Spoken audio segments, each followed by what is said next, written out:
So we had originally thought that we were going to put this new bed on the other side of the house, a place where there's a fair amount of sunlight throughout the day. But I decided I didn't really want to do that. I wanted to put it right next to the other bed. And in order to make it work well, I centered it on the side, a little off center, and then figured out what the level was going to be so that I could determine how far to dig down the high part of the yard in order to make the whole thing level and aligned with the other bed. And after getting it in place, I just started cutting out the grass, just cutting it down enough so that the whole thing would be level. Ish doesn't have to be perfectly level because it's just going to be filled with dirt.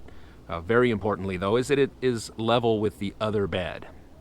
That way it looks nice that it's sitting there. So there was picking it up, setting it down, picking it up, setting it down, just trying to get it in just the right position or an acceptable position, level enough that it didn't look bad and still aligned with the other bed, which is pretty level. They're both very level now.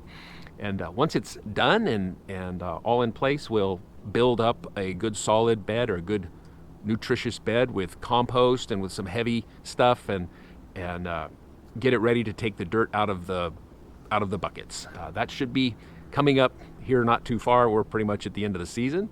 I think this bed turned out pretty good. Thanks for watching.